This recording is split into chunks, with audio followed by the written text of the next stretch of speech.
नमस्कार दोस्तों, राधे राधे, हरे कृष्णा। चीकूज रेसिपीज में आपका स्वागत है। तो आज बात करेंगे माघ के महीने की, क्योंकि माघ का महीना जो है वो लगने ही वाला है। तो माघ मास में किसकी पूजा की जाती है और पूजा कैसे की जाती है, क्या दान करना चाहिए और इसमें माघ मास का जो विशेष महत्व क्यों है, आज इन्हीं सब पर चर्चा करेंगे।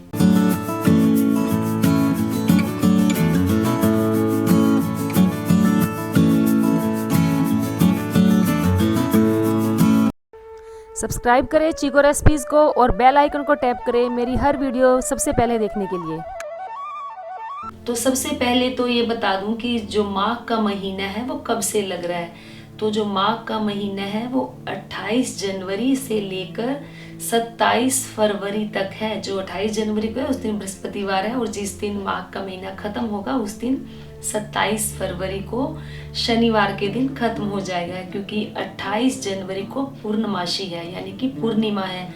तो पूर्णिमा के दिन से जो माघ का महीना है वो शुरू हो जाएगा।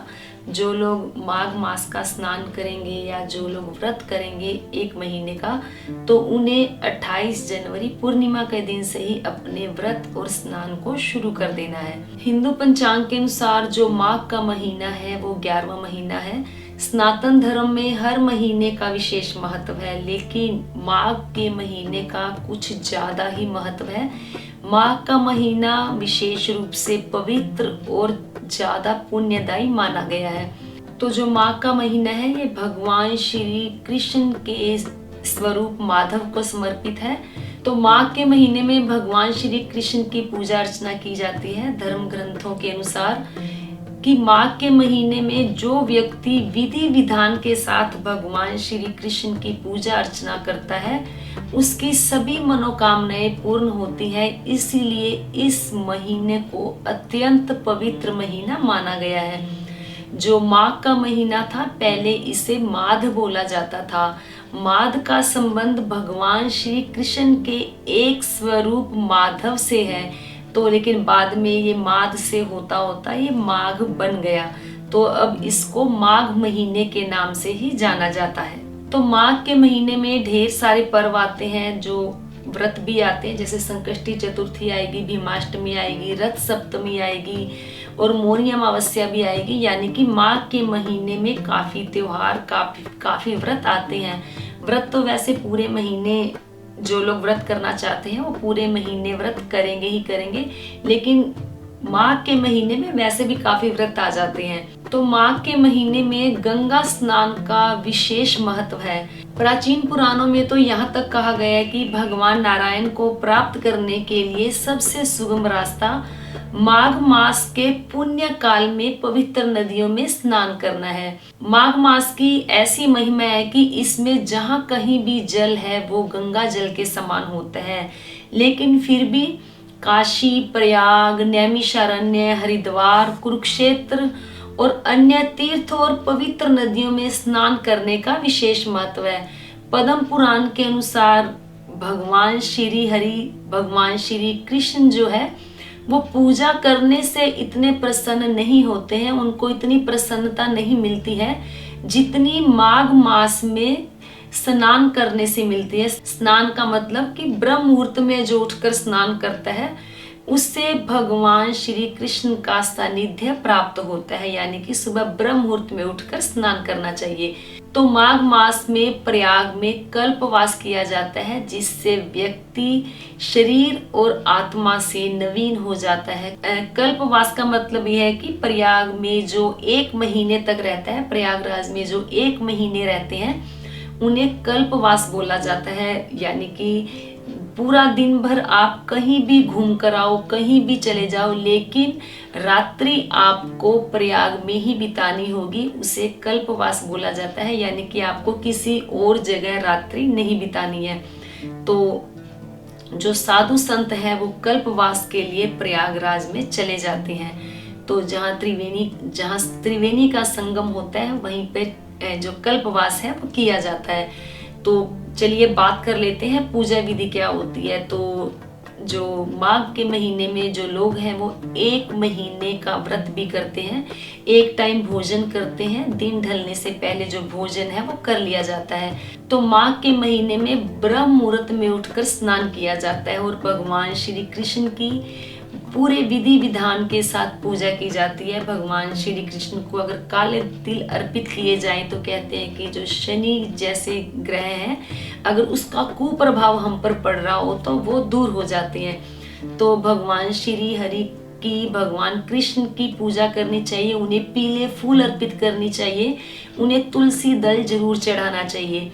और माघ के महीने में ही आपको सूर्य को जल जरूर देना चाहिए और गायत्री मंत्र का जाप करते हुए सूर्य को जल दें। और तुलसी जी में भी दिया सुबह और शाम जरूर जलाना चाहिए, जैसे कार्तिक के महीने में जलाया जाता है। और माघ के महीने में आपको पूजा के वक्त मधुराष्टकम जरूर पढ़ना चाहिए, ब्रह्म वैवर्त पुराण का दान भी देना चाहिए, उसका पाठ भी करना चाहिए और गीता का पाठ भी आपको शुरू कर लेना चाहिए माघ के महीने में।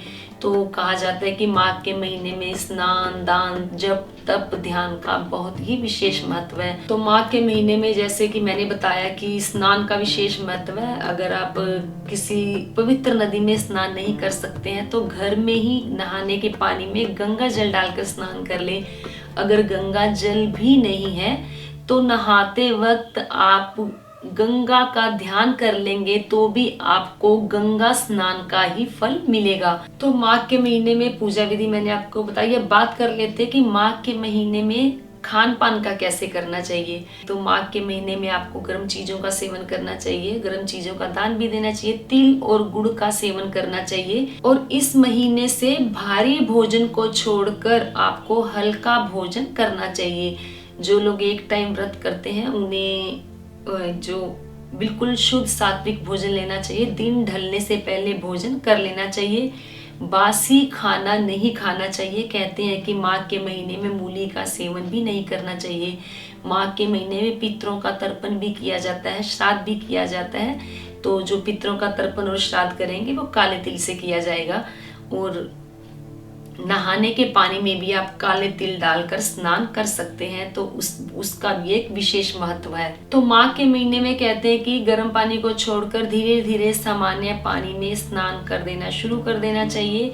तो माघ के महीने में जो लोग व्रत करेंगे ना तो उन्हें दिन में सोना चाहिए और ना ही सुबह देर तक उन्हें सोना है, यानी कि ब्रह्म मुहूर्त में उन्हें उठकर स्नान करना है और दिन में उन्हें बिल्कुल भी नहीं सोना है। तो ये तो हो गया खान पान, शुद्ध सात्विक भोजन आपको करना है माघ के महीने में। तो माघ के महीने में दान की बात कर लेते हैं। दान क्या क्या दिया जाएगा। माघ के महीने में तिल का दान दे, गुड़ का दान दे, घी का दान दे और जो गर्म गर्म चीजें होती हैं आप ड्राई फ्रूट्स का दान भी दे सकते हो। गर्म कपड़े का दान दे, कंबल का दान दे, यानी कि ऊनी वस्त्रों का दान भी आपको देना है। तो जैसे जो लोग पूरे महीने व्रत रखेंगे तो उन्हें जो व्रत है, व्रत का जो उद्यापन है वो भी करना पड़ेगा। तो महीने की जो लास्ट की जो पूर्णिमा आएगी, जैसे 27 तारीख को, जो 27 फरवरी को जो आएगी, तब आपको अपने व्रत का पूरे महीने का उद्यापन करना होगा। तो व्रत के उद्यापन में आपको या तो 5-7 जो भी खाने की थाली है वो निकालनी होगी। अगर नहीं तो जैसे एक टाइम भोजन कर रहे हैं तो एक थाली भोजन आप किसी जरूरतमंद को दे दें, किसी पंडित के घर दे आए, किसी मंदिर में दे आए, तो वो आपको ज्यादा आसानी होगी। तो जो भी भोजन आप देंगे लेकिन उसके साथ आपको दक्षिणा जरूर देनी है। तो ये था दान आपको माघ के महीने में क्या क्या करना है। तो तिल का दान आप ज्यादा से ज्यादा करें, गुड़ का दान, घी का दान और गर्म चीजों का दान आपको ज्यादा से ज्यादा करना है। तो फिर कुछ लोग बोलेंगे कि मैम व्रत कौन कौन कर सकता है माघ के महीने का। तो जी माघ के महीने का जो व्रत है वो हर कोई कर सकता है, बच्चा हो, बुजुर्ग हो, जवान हो, हर कोई कर सकता है, लेकिन आप अपने शारीरिक सामर्थ्य के अनुसार करें। जैसा मैं आपको हर बार बोलती हूँ कि कोई भी व्रत करें आप अपने शारीरिक सामर्थ्य के अनुसार करें। तो आप, कुछ लोग तो ऐसे दिन में 2 बार जैसे नमक भी खा लेते हैं, जैसे तबीयत खराब होती है तो खाया भी जाता है। और कुछ लोग होते हैं कि फ्रूट खा लिया, दिन में कुछ और मीठा ले लिया जिसमें अन्न नहीं होता है, तो वो खा पी कर भी व्रत करते हैं। कुछ दूध चाय लेकर सिर्फ एक टाइम भोजन करके व्रत करते हैं। तो जैसे भी व्रत करें अपने शारीरिक सामर्थ्य के अनुसार करें। कहीं ऐसा ना हो कि आप व्रत करें लेकिन आपका ध्यान खाने में रहे, ऐसा नहीं होना चाहिए। हाँ, हल्का फुल्का आप खाते रहें लेकिन ध्यान आपका पूजा में हो, पाठ में हो, भगवान श्री हरि की तरफ हो। यानी कि पूरे महीने आपको जप तप ध्यान जरूर करना है, ज़्यादा से ज़्यादा भगवान श्री हरि विष्णु की पूजा करनी है, उनके मंत्रों का जाप करना है। मधुराष्टकम पढ़ें, ओम नमः भगवते वासुदेवाय या ओम श्री नाथाय नमः मंत्र का जाप भी कर सकते हैं। तो कुछ ज़्यादा भेद नहीं है, सिंपल सा साधारण सा सरल तरीके से मैंने आपको सारी पूजा विधि बताई है और उम्मीद करती हूँ आपको जरूर पसंद आई होगी। तो लाइक करें, शेयर करें, चैनल को सब्सक्राइब करना बिल्कुल ना भूलें। हमेशा की तरह अपने सुझाव देते रहें। आज के लिए इतना ही, फिर मिलते हैं। धन्यवाद। हरे कृष्णा।